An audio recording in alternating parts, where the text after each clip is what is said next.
विघ्नहर्ता श्री गणेश, श्री गणेश, श्री गणेश। तो लंकेश कृपया बताइए, असुरों को अश्व उच्चश्रवा प्राप्त होने के पश्चात अब क्या समुद्र मंथन से निकलने वाली निधि अमृत था? उसके पश्चात तो कुछ और ही उत्सर्जित हुआ।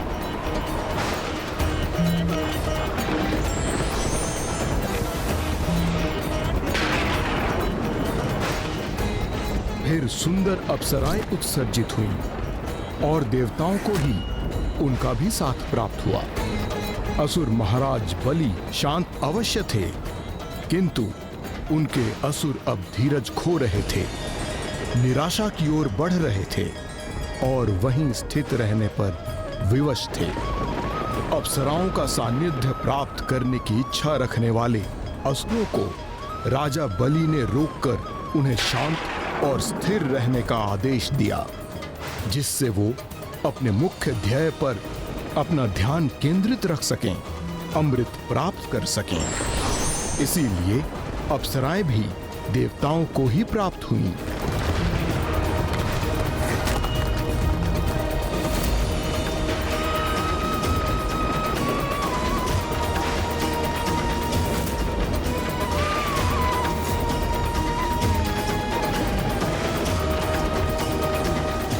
अप्सराओं के पश्चात अब तो इस बार अवश्य अमृत ही उत्सर्जित हुआ होगा, है ना लंकेश? अभी नहीं गौरी पुत्र, अपितु इस बार तो वो निधि चंद्रमा थे। चंद्रदेव तो औषधि विज्ञान के साथ अन्य कलाओं के भी प्रतीक हैं, जो माता लक्ष्मी अर्थात श्री के विद्या लक्ष्मी रूप ही है। इसलिए श्रीहीन होने पर चंद्रदेव भी लुप्त होने पर विवश हो गए होंगे ना लंकेश? आपने पुनः सर्वथा उचित कहा गौरी पुत्र, किंतु समुद्र मंथन के परिणाम स्वरूप चंद्रदेव का उत्सर्जित होना तो देवता और असुर दोनों समूहों के साथ स्वयं सागर मंथन के लिए संकट का कारण बन गया था।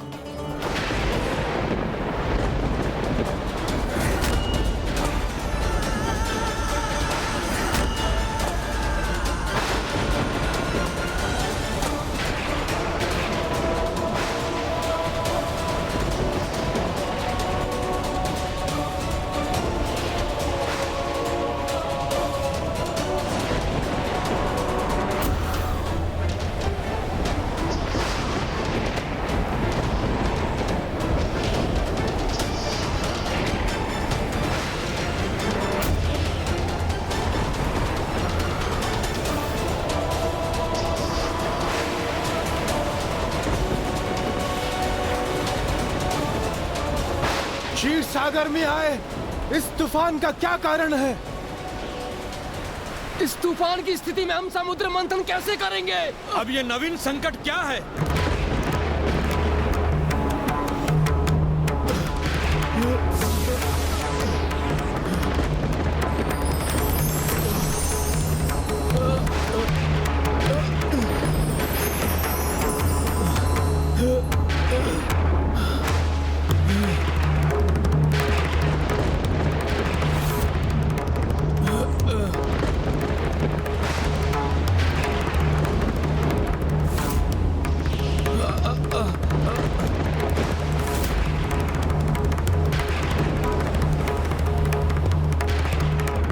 चंद्र, ये तो चंद्रदेव है, जिनका प्राकट्य सागर से हुआ है।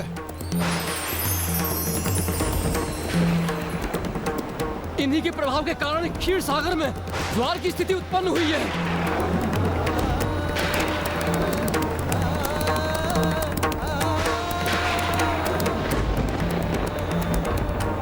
चंद्र के प्रभाव से समुद्र में असंतुलन उत्पन्न हो गया है। यदि वो वहीं स्थित रहे तो हम इस समुद्र मंथन की प्रक्रिया को आगे नहीं बढ़ा सकेंगे। यदि समुद्र में इतनी अशांति रही तो संसार में प्रलय की स्थिति उत्पन्न हो जाएगी।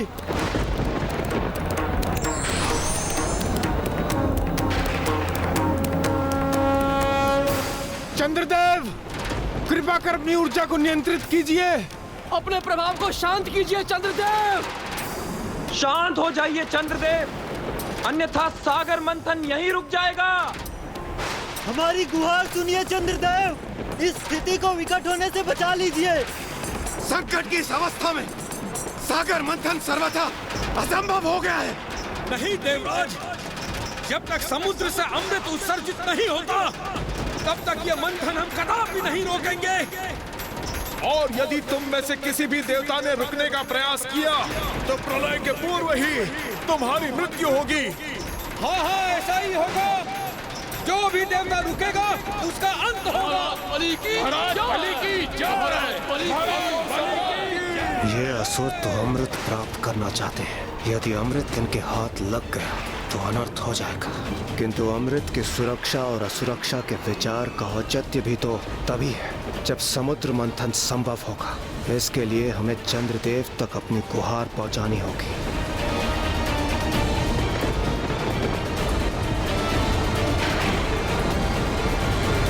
फिर क्या हुआ लंकेश? क्या इसके परिणाम स्वरूप सुरों और असुरों के मध्य संग्राम ही छिड़ गया? स्थिति तो कुछ ऐसी ही उत्पन्न हुई थी गौरीपुत्र, किंतु फिर समय रहते ही कुछ ऐसा घटित हुआ जो सर्वथा अद्भुत था।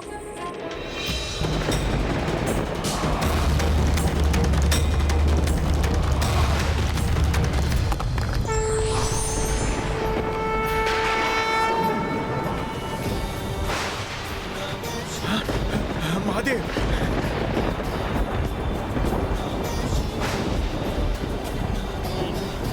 प्रणाम महादेव।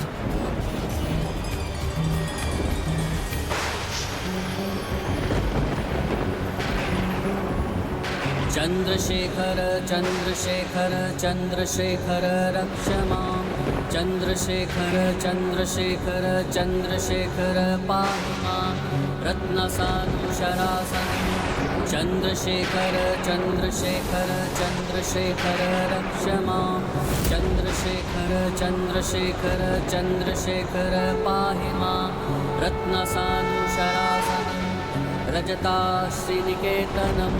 सिर्नीकृतभगिरमच्युतायन सायकां। क्षिप्रदक्त्रिदिवालयैरभिवन्दितं चन्द्रशेखरमाश्रये।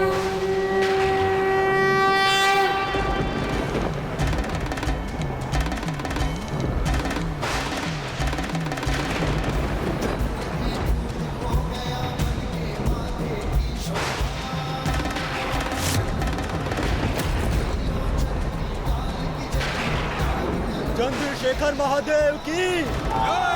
चंद्रशेखर महादेव की। चंद्रशेखर महादेव की। चंद्रशेखर महादेव की।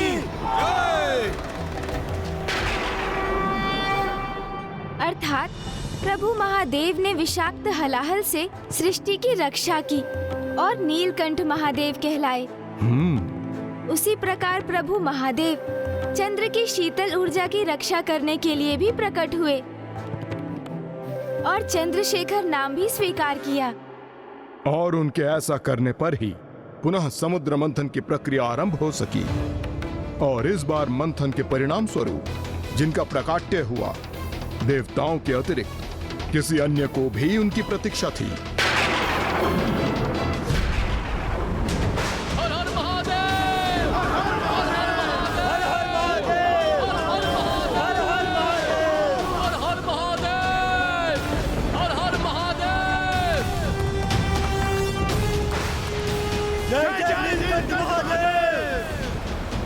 हर हर महादेव।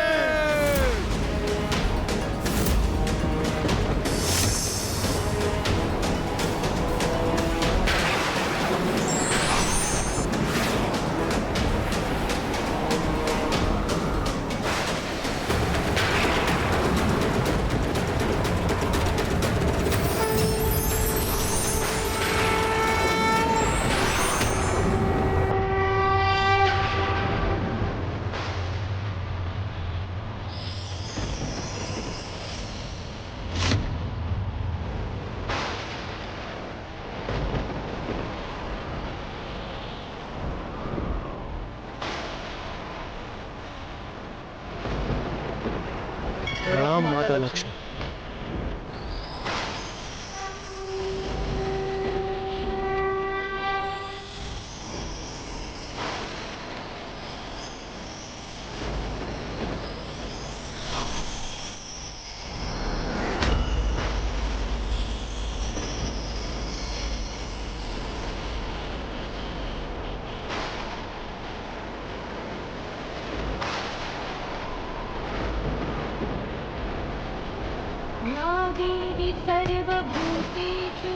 हम पुनः श्रीयुक्त हो गए, हमारा वैभव लौट आया, पुनः सबल हो गए हम। हर हर महादेव, हर हर महादेव। जय श्री हरि नारायण, जय श्री हरि नारायण, जय माता जय माता लक्ष्मी, लक्ष्मी। जय।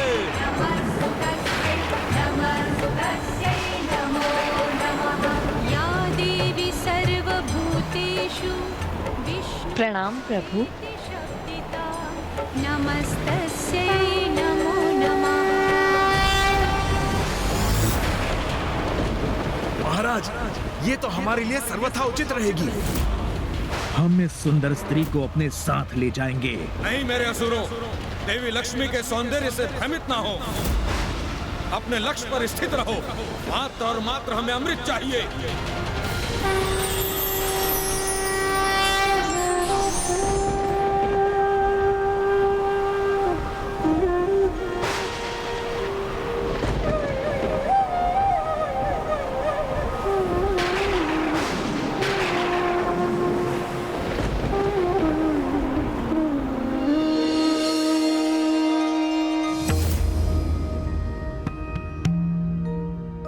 कितने आनंद का क्षण है ये, क्योंकि अब प्रभु श्री हरि नारायण और देवी लक्ष्मी की प्रतीक्षा समाप्त हुई।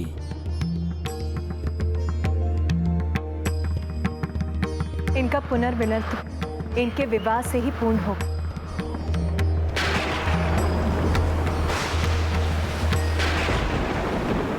इस प्रकार श्री हरि नारायण और देवी लक्ष्मी का पुनर्मिलन सफल हुआ और सागर मंथन के संपन्न होते ही उनका विवाह भी हुआ।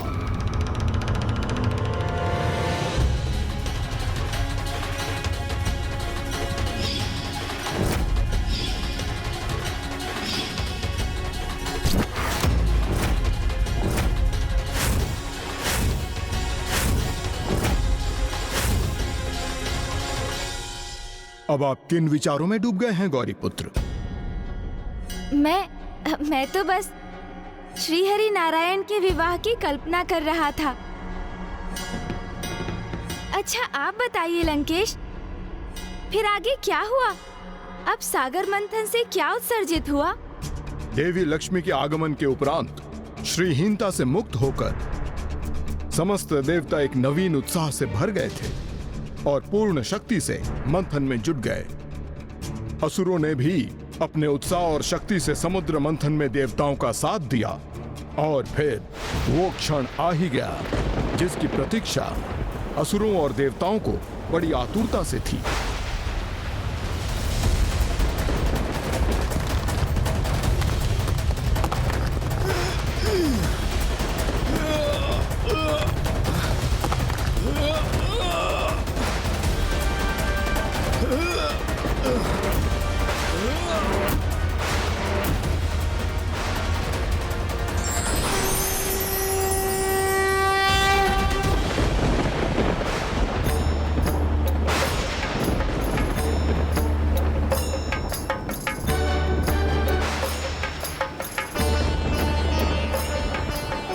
प्रभु धन्वंतरी,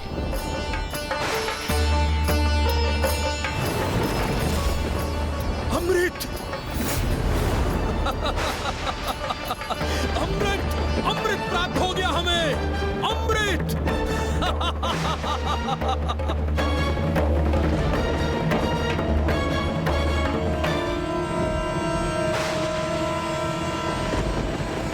अब ये अमृत तो मैं किसी भी प्रकार पी कर ही रहूंगा, चाहे इसके लिए मुझे कुछ भी क्यों ना करना पड़े।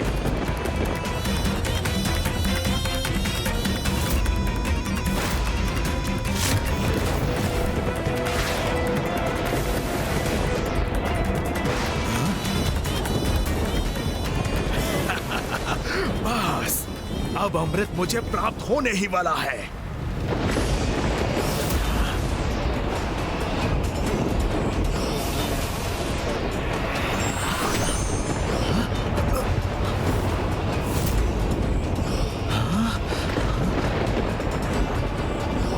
अरे ये अमृत कलश कहाँ चला गया? आश्चर्य, ये अमृत कलश अचानक से कहां अदृश्य हो गया?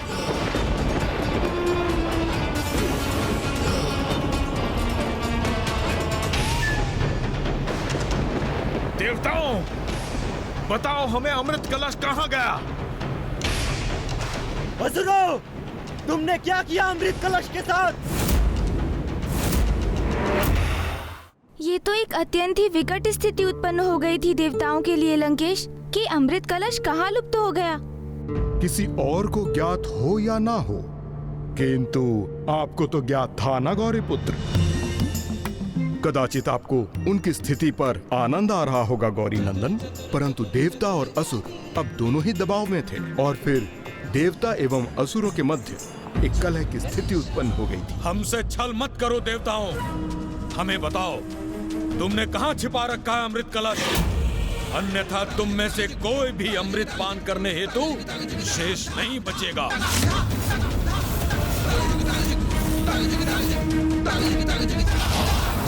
स्मरण रहे असुरों, हम देवता श्रीहीन नहीं रहे, इसलिए हमें कम आंकने की भूल मत करना। बताओ कहाँ है अमृत कलश? उत्तर दो, अन्यथा बहुत बड़ा अनिष्ट हो जाएगा।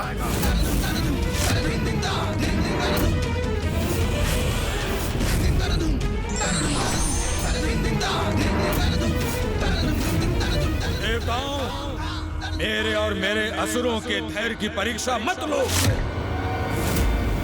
मुझे बताओ कहाँ है कलश? कहाँ है अमृत कलश? तुम हमें बताओ असुरों, कहाँ है अमृत? हर हर महादेव! असुरराज बलि की न वो देवताओं के पास है न असुरों के पास। सुखिनः सर्वे सन्तु निरामया, सर्वे भद्राणि पश्यन्तु मा कश्चित् दुःखभाग् भवेत्। ओम वो तो किसी और की ही इच्छा से अदृश्य हुआ है। पृथ्वी शान्तिरापः शान्तिरोषधयः शान्ति। न असुरों ने और न ही देवताओं ने, दोनों ने महागणाधिपति जी की पूजा नहीं की थी। ब्रह्म शान्तिः सर्व शान्तिः। तो आप दोनों को बिना विघ्न के अमृत कलश कैसे प्राप्त हो सकता है? शान्तिरेधि। ओम। इस विघ्न से मुक्त होना चाहते हैं तो विघ्न हरता प्रथम पूज्य गणेश की पूजा कीजिए।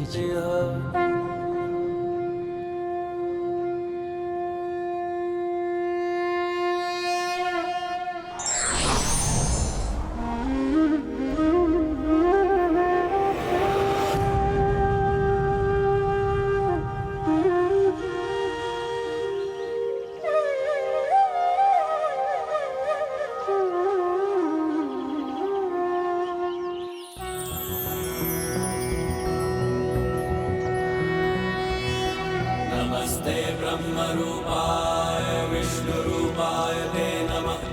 नमस्ते रुद्ररूपाय करिरूपाय ते नमः। विश्वरूप स्वरूपाय नमस्ते ब्रह्मचारिणे। भक्तप्रियाय देवाय नमस्तुभ्यं विनायक।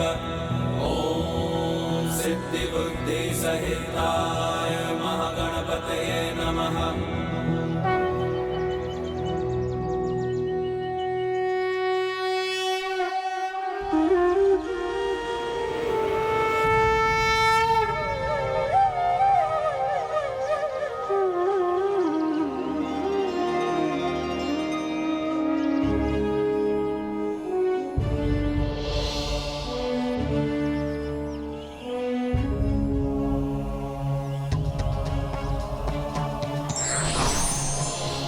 सिन्दूरवर्णं द्विभुजं गणेशं लम्बोदरं पद्मदले निविष्टं ब्रह्मादिदेवः परिसेव्यमानं सिद्धैर्युतं तं प्रणमामि देवं।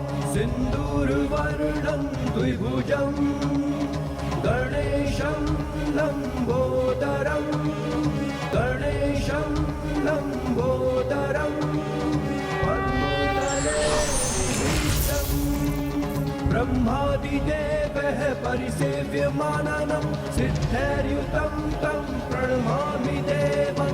सिन्दूर वर्णं द्विभुजं गणेशं लम्बोदरं पद्मदले निविष्टं ब्रह्मादिदेवः परिसेव्यमाननं सिद्धं तं प्रणमामि देवम्।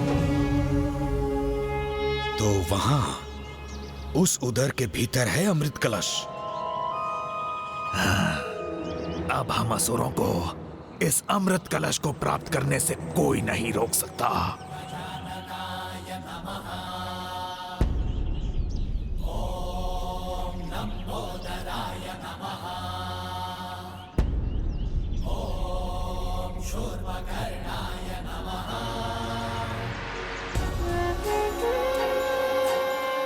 हे प्रभु महागणाधिपति जी, इस समुद्र मंथन की विशाल प्रक्रिया के पूर्व हम देवताओं से आपकी आरती ना करने का महादोष हुआ है। उसके लिए हमें क्षमा कर दीजिए प्रभु। क्षमा कर दीजिए प्रभु। कल्याण हो।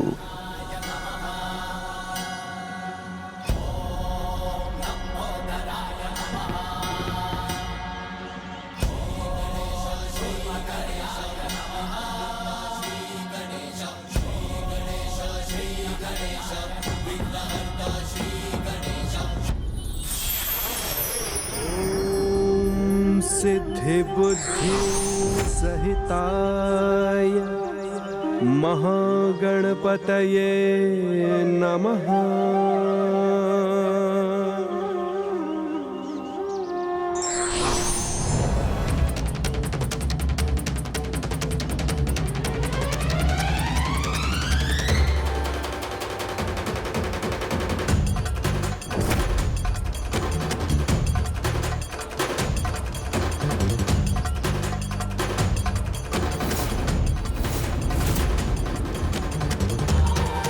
ये असुर तो धन्वंतरी जी के निकट जा पहुंचे हैं। हमें शीघ्र ही कुछ करना होगा। इन असुरों का इतना दुस्साहस। देवगण,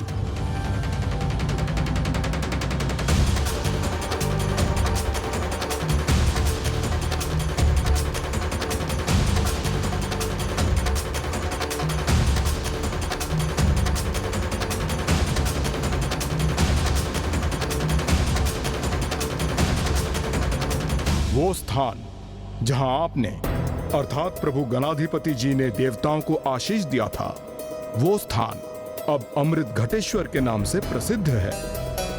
उसी स्थान पर ऋषि मार्कंडेय ने प्रभु शिव शंकर शंभु की तपस्या कर जीवन दान प्रदान किया था।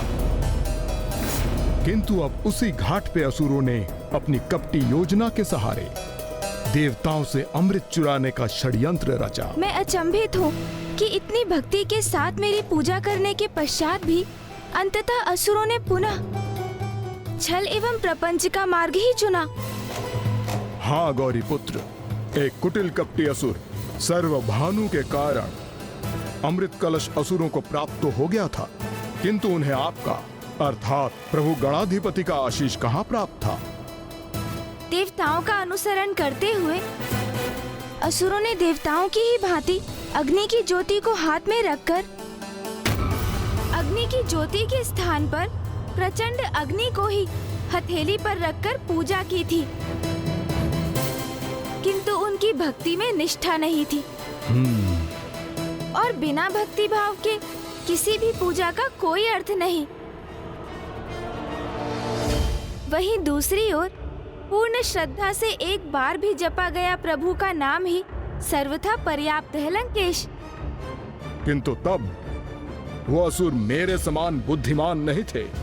उनकी भक्ति में हीनता थी, इसलिए उनका विघ्न टला नहीं था, अपितु उनके समक्ष एक और बड़ा विघ्न उत्पन्न होने वाला था। असुर सर्वभानु अमृत कलश के साथ पाताल की अतल गहराई में तो पहुंच गया था, किंतु शीघ्र ही अन्य असुर भी वहीं पहुंच गए और अमृत पान करने की मांग करने लगे। और फिर सर्वप्रथम कौन अमृत पान करेगा? वो सभी तो इसी होड़ में उलझकर रह गए थे गौरी पुत्र। असुर उस अमृत को ना तो देवताओं के साथ बांटने के इच्छुक थे और ना ही पाताल में एक दूसरे के साथ। वो तो ये भूल ही गए थे कि लालच की अति सर्वनाश का आमंत्रण है। हाँ गौरीपुत्र, और उस विनाश का आरंभ हुआ श्री हरि नारायण के हस्तक्षेप से। देवताओं और देवी लक्ष्मी की गुहार सुन श्री हरि नारायण ने वही अवतार लिया जो भस्मासुर के अंत का भी कारण बना था। प्रभु का मोहिनी अवतार।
आपके मामा श्री हरि नारायण को तो स्त्री रूप धारण करने में क्षणिक संकोच भी नहीं हुआ।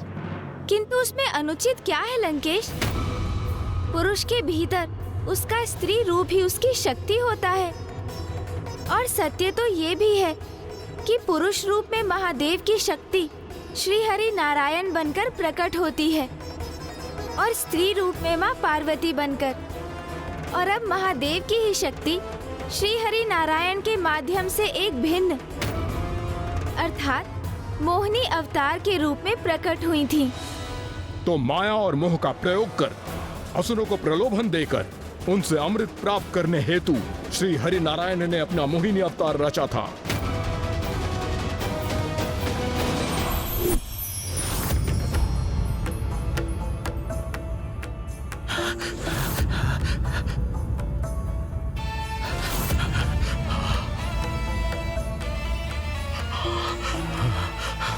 आप इतने शीघ्रता से कहाँ बढ़ते चले जा रहे हैं?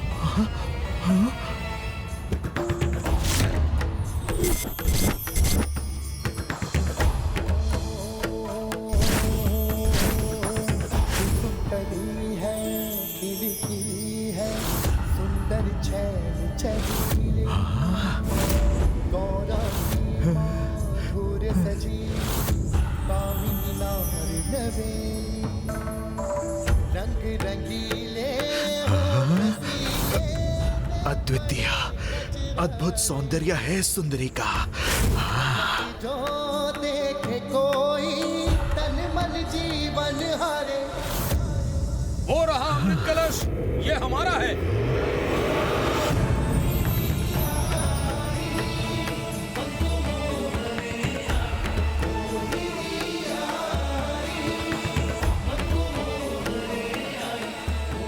ऐसा सौंदर्य तो मैंने कभी नहीं देखा।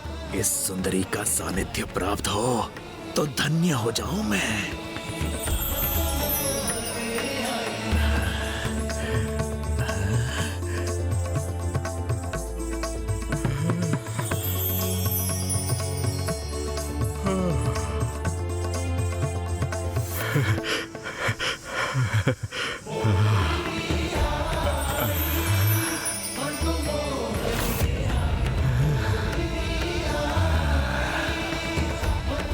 आप सभी इस अमृत का पान करने हेतु एक दूसरे से संघर्ष कर रहे हैं। किंतु ये कितनी लज्जा की बात है। ये सुंदरी कह रही है तो उचित ही कह रही होगी।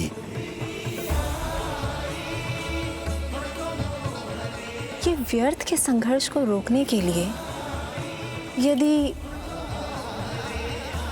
मैं अपने हाथों से ये अमृत पान करा दूं तो उचित होगा ना?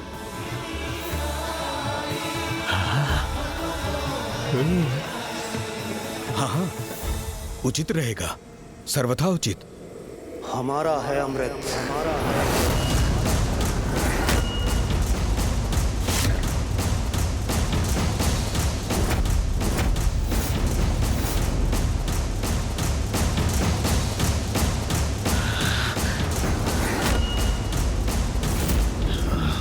हमारा है अमृत और हम देवता इसे लेने आए हैं।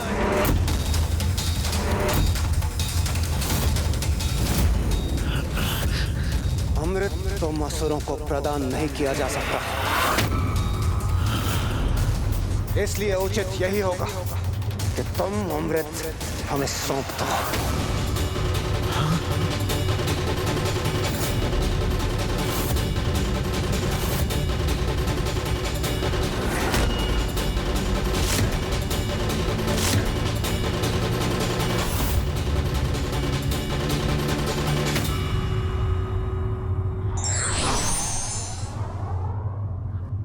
प्रत्येक पुरुष के भीतर एक स्त्री और एक स्त्री के भीतर पुरुष की शक्ति समाहित होती है, इसलिए दोनों को समान ही माना जाना चाहिए।